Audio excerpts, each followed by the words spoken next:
Morning, September 12th. God is jealous. Nahum 1:2.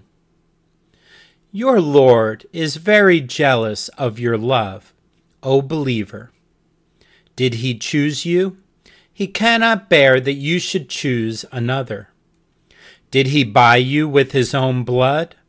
He cannot endure that you should think that you are your own or that you belong to this world.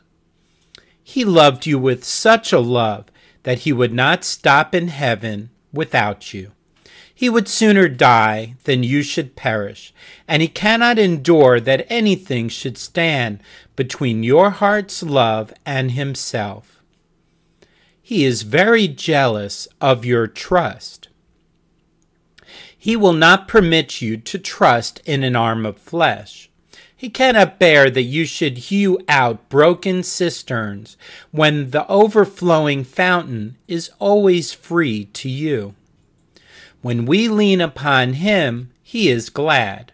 But when we transfer our dependence to another, when we rely upon our own wisdom or the wisdom of a friend, worst of all, when we trust in any works of our own, he is displeased and will chasten us that he may bring us to himself.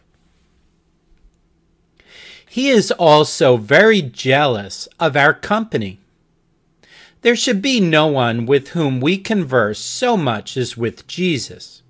To abide in him only, this is true love, but to commune with the world, to find sufficient solace in our carnal comforts, to prefer even the society of our fellow Christians to secret intercourse with him. This is grievous to our jealous Lord. He would fain have us abide in him and enjoy constant fellowship with himself.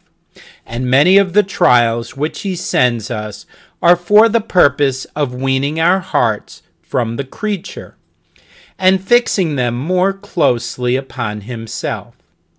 Let this jealousy, which should keep us near to Christ, be also a comfort to us. For if he loves us so much as to care thus about our love, we may be sure that he will suffer nothing to harm us, and will protect us from all our enemies. Oh, that we may have grace this day to keep our hearts in sacred chastity for our beloved alone, with sacred jealousy shutting our eyes to all the fascinations of the world. Moody, September 12th. Behold, we go up to Jerusalem. Matthew 20, verse 18. Never had there been such a going up to Jerusalem as that which Jesus here proposes to his disciples. He goes up voluntarily. The act was not enforced by any external compulsion. Jerusalem might at this time have been avoided.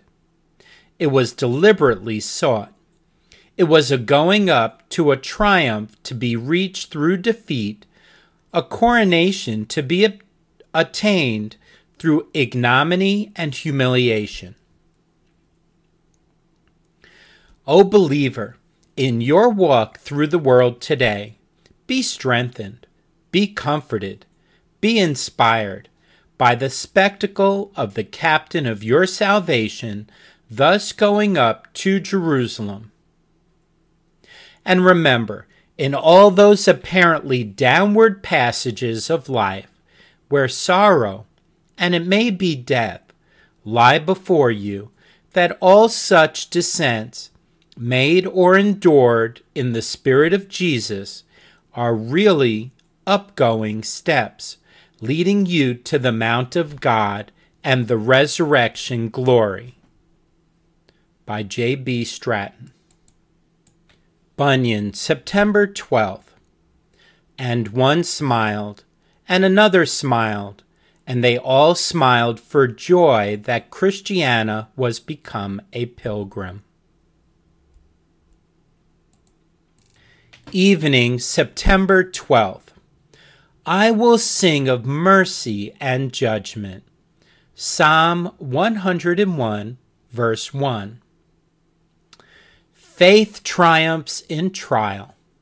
When reason is thrust into the inner prison, with her feet made fast in the stocks, faith makes the dungeon walls ring with her merry notes as she cries, I will sing of mercy and of judgment. Unto thee, O Lord, will I sing. Faith pulls the black mask from the face of trouble and discovers the angel beneath.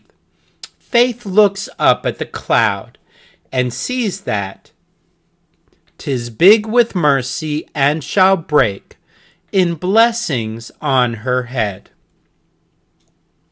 There is a subject for song even in the judgments of God toward us. For, first, the trial is not so heavy as it might have been. Next, the trouble is not so severe as we deserved to have borne.